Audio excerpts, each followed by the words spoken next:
Hello everyone, Silent here and welcome back to another Bedrock Edition tutorial. Today I'll be showing you how to build a fully AFK and fully automatic improved beacon factory for your guys' worlds. This farm is utterly insane and just totally off the walls with the rates that it provides you. So basically this farm will provide you just an utterly insane amount of withered skeleton skulls.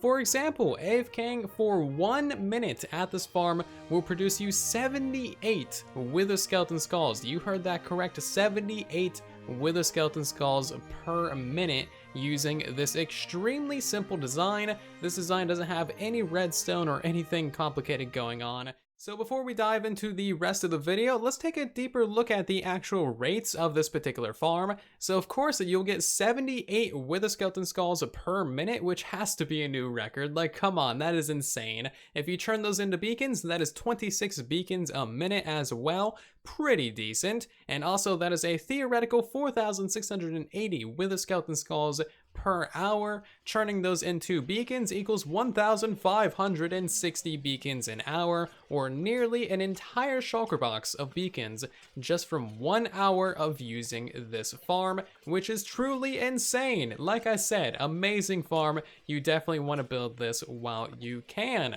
This is also an excellent source of experience, bones, and arrows too. For example, you get yourself 30 levels of experience just in 5 minutes of using the farm. So beacon factories have been a thing on the Bedrock Edition for a little while now. My previous design that used flying machines and got 35 wither skulls a minute was posted back in December, and now it's October. So yeah, these things are pretty reliable. You don't really need to worry about these things breaking anytime soon. Hopefully. With all that in mind, you probably have one big question in your head, and that is, how is this farm in the overworld producing us wither skeleton skulls? Tell me now, I wanna know. Well, there's actually one very simple bug that makes this possible, and that is strays drop wither skeleton skulls when they are blown up by a charged creeper. This has been in the game for absolutely ages. Don't tell anyone about it. We don't want them to fix it. This is the only good source of wither skeleton skulls on the Bedrock Edition. If they fix that, we're back to like 3 skulls a minute, and that is just not acceptable. So if we go ahead and take a look at the farm, you can see it's not actually that bad. It is a pretty massive farm. However, don't let that discourage you, because it's actually extremely simple to build. There is no redstone, no moving parts, and nothing really technical about it. All we have is a bunch of rows of blocks, and this is going to allow all of our strays to spawn, instantly fall off the platforms, fall into some water streams, and then go to the nether. That'll take them immediately out of the mob cap, allowing more strays to spawn. And then we just have a whole bunch of these rows going all the way down the line. This is a 71 by 71 area. As you can see, it is fairly massive. But again, don't let that discourage you, because it's very, very easy to build. So right now the farm is pretty massive. This is its maximum size before things get too far away to actually spawn on the platforms. However, you can make the farm much smaller if you wanted to. For example, you can make the farm like 31 by 31 if you wanted to. There's no real limitations here since there's no actual redstone to mess up. So let's quickly go over some of the mechanics of this farm real quick, just so you understand everything that you need to know about this particular build. So first of all, we are in a tundra biome. It might not look like it because of the sea lantern spam everywhere, but as you can see, we are indeed in a snowy biome, and only strays will spawn in the snowy tundra. So you'll never get creepers or zombies or witches or skeletons. You'll only ever get strays, for example, in these biomes. Now, when the strays go to try and spawn on these bars of blocks, they're not actually going to spawn right here on the bars. They're going to spawn off to the side, as you can see right now. And then when they do that, they're going to fall immediately into these water streams and get pushed directly into a nether portal. When they go to the nether, that's going to take them out of the mob cap and then allow more strays to spawn. So this farm is actually extremely, extremely quick. So all of our nether portals in the overworld combine into this one nether portal as our output. All of the strays fall down into our kill chamber, and also because we have so many nether portals in the overworld, we also get quite a few silentwisperers as well in the kill chamber. So that's basically just free gold and free loot. Now, if you go ahead and throw a healing potion at all these mobs, that'll actually make them drop experience as they get blown up by the charged creeper. Light the creeper, and there you go. You can see that we get ourselves a ton of experience, which is always really, really fun.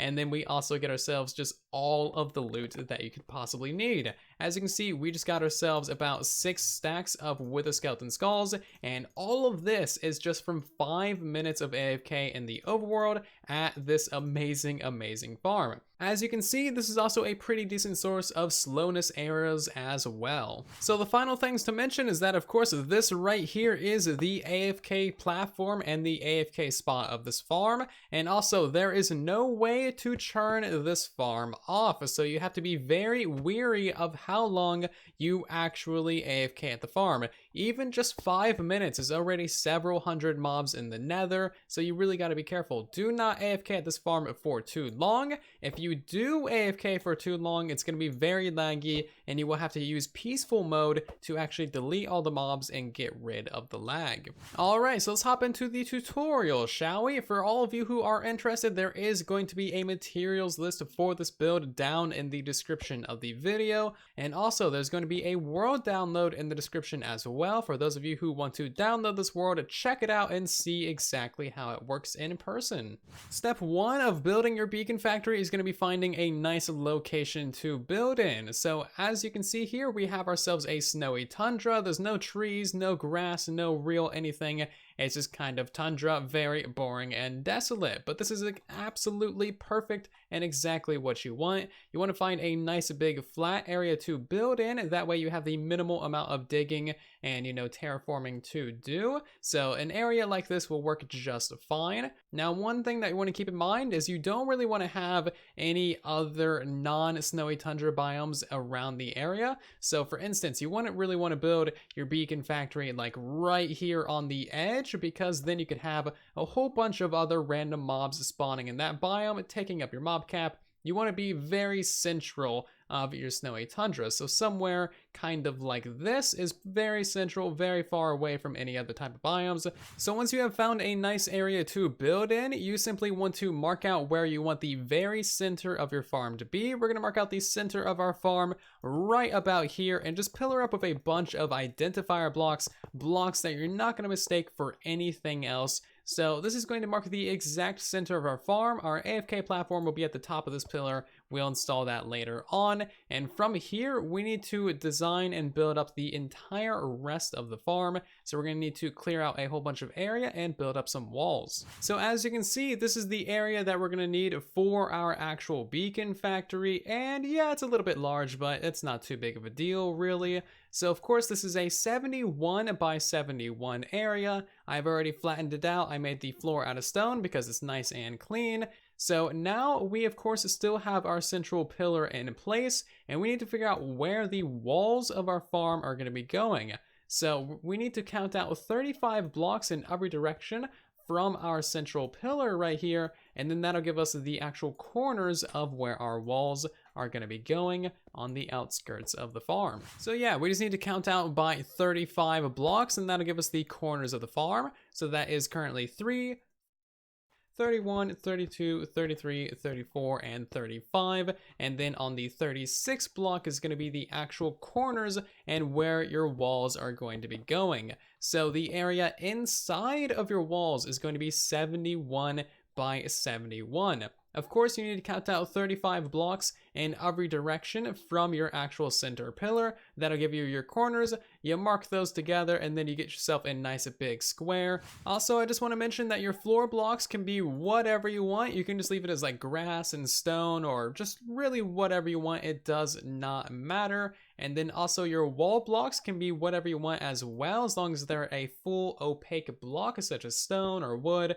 or really whatever you like. Your walls also need to be 4 blocks tall, going all the way around the farm as well. So I would suggest that you triple count everything in here, make sure that these inside dimensions are correct, and then go ahead and build up your walls. So now that we have all of our walls in place going all around the entirety of the farm, what we need to do is figure out which way we actually want our lines of platforms to be going. It doesn't really matter, but I'm going to be making all my platforms going from north to south. So if we pull out the locator map, you can see our little icon is facing towards the top of the map, which is always north.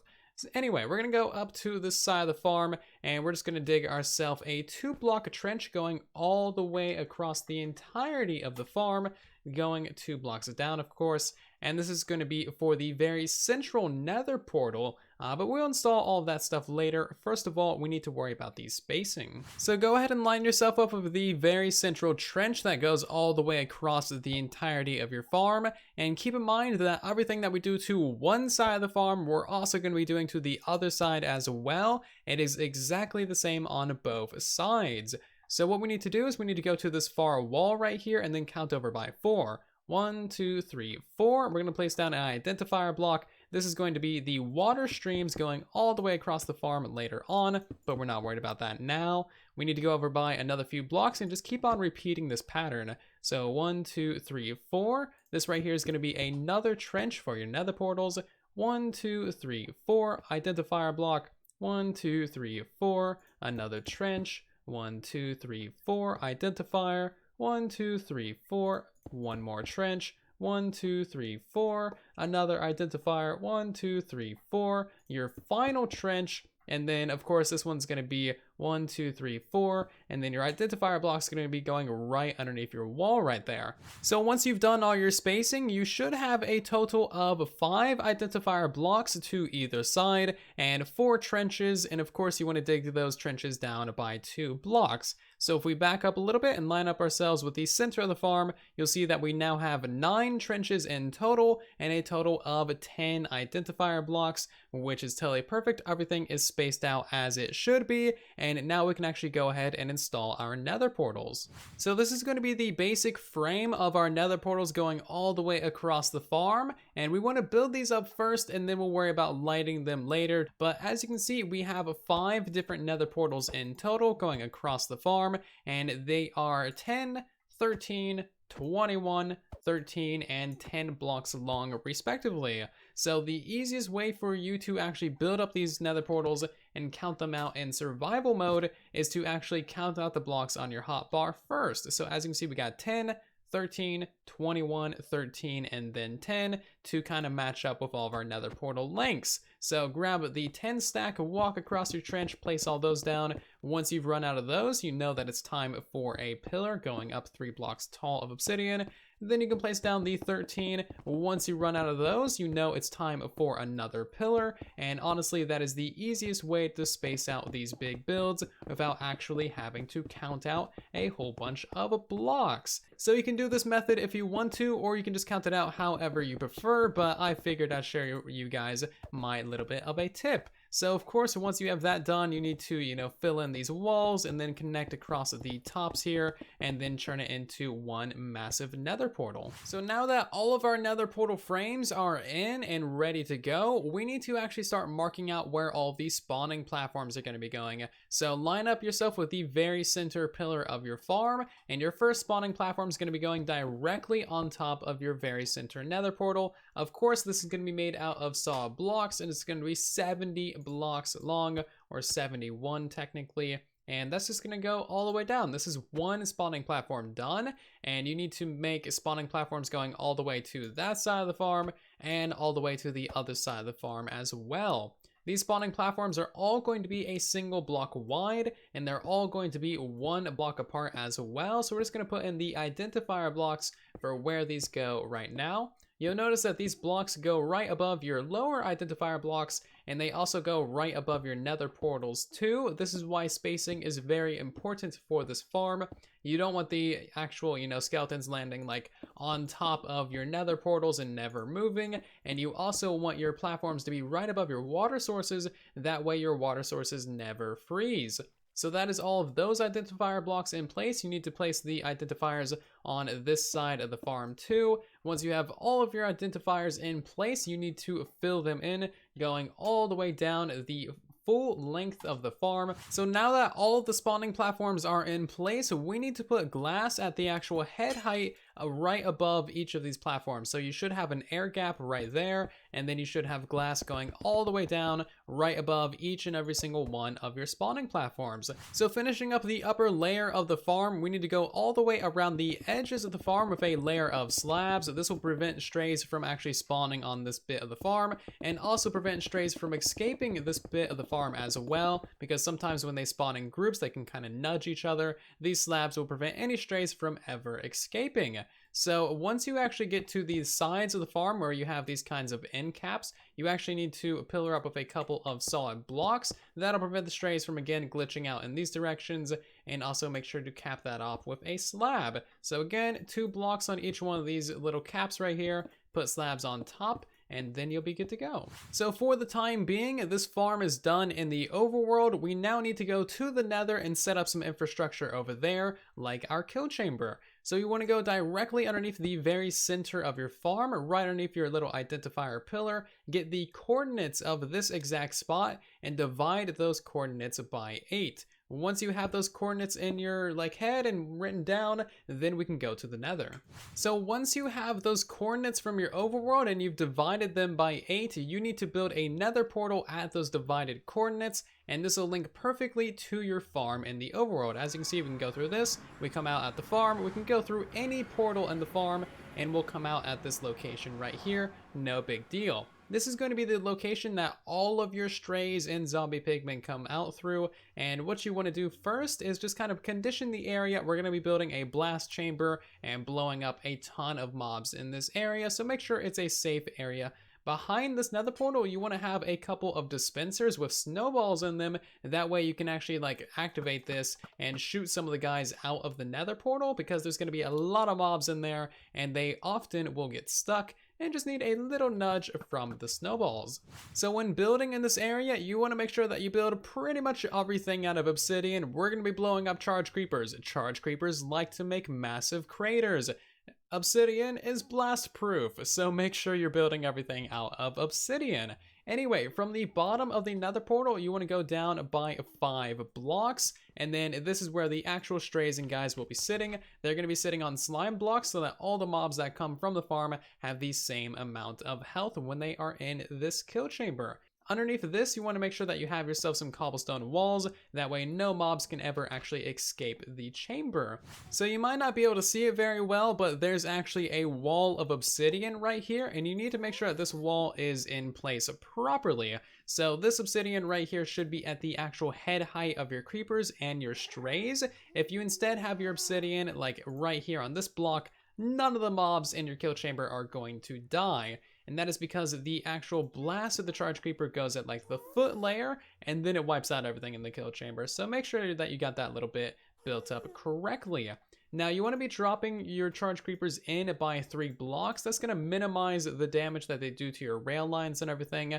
And I'm basically just going to leave the actual containment unit of the charge creepers up to you guys. It's pretty straightforward. You get them from the overworld, you send them into a little bit of a pen, and then, basically you kind of just get them into minecarts. Not really too big of a deal. Anyway, so once you have this kind of basic 2D blueprint of the actual kill chamber done, go ahead and put a solid wall of obsidian on the front of this, going all the way up to the very top, all the way to the nether portal, and then just kind of surround the nether portal in blocks as well. So in front of your nether portal, you'll probably want to go ahead and put a little bit of glass just so you can actually see how many mobs are really inside of the nether portal in case you need to shoot them with snowballs.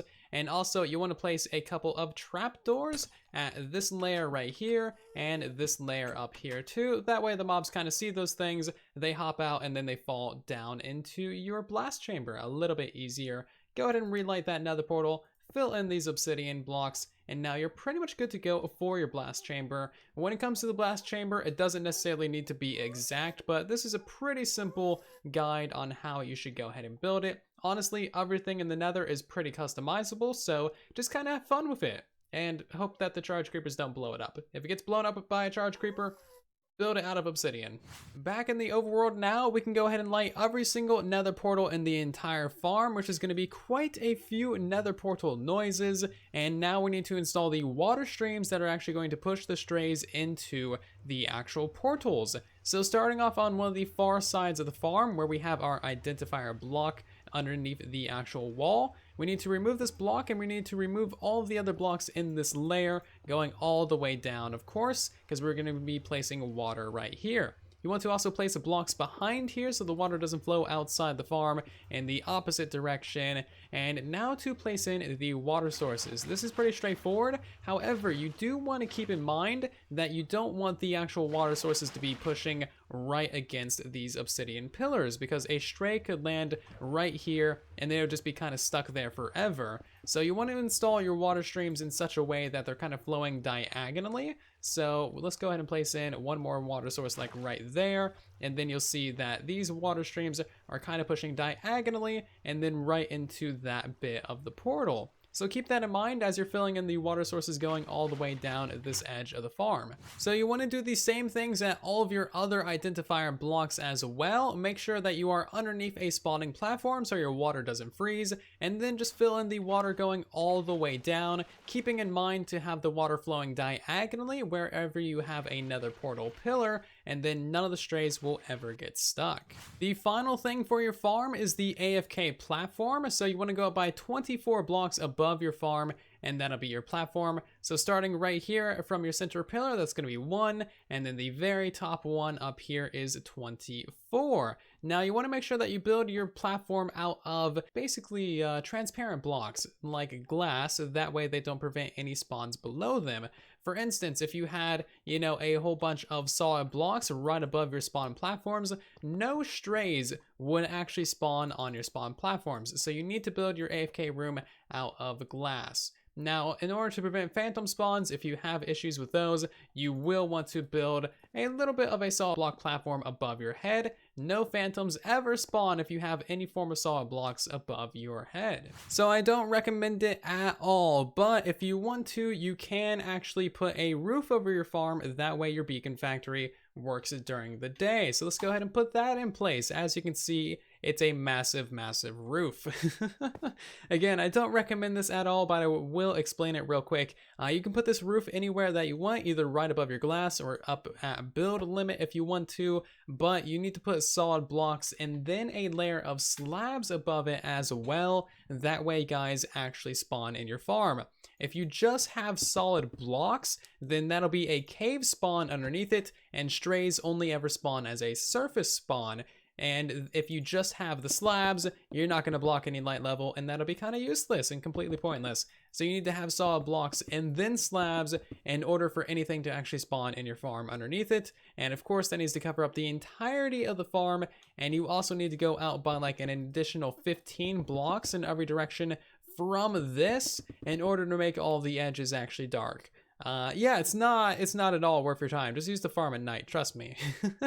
Use the daytime as an off switch. It's gonna be way easier. So of course, you also need to light up a little bit around your farm as well. As you can see, I used a couple of commands to light it up for me, and they might be a little bit overzealous. But anyway, you want to light up about 20-25 blocks in every direction from your beacon factory. Maybe also put a small wall around it as well to prevent strays from wandering into the area, and then taking up the mob cap in the area around your farm. And that is your beacon factory completely done. I hope you guys have enjoyed this tutorial. If you have any questions, comments, or concerns, then of course let me know with a comment down below. Always trying to help you guys out as best as I possibly can. Also, just enjoy the nearly 80 wither skeleton skulls per minute. It's utterly insane. It won't last forever, but it is very nice while it lasts. And if you guys did enjoy this tutorial, please do share it around with other people so they can enjoy it as well and get these amazing rates in their worlds. If you're new here and you want to see more tutorials like this in the future, then of course be sure to subscribe, and maybe also leave a like on the video while you're at it, because why not? You're already doing all the other things. But I'll see you guys down in the comment section and in the next one. Thank you again so much for watching, and then there was silence.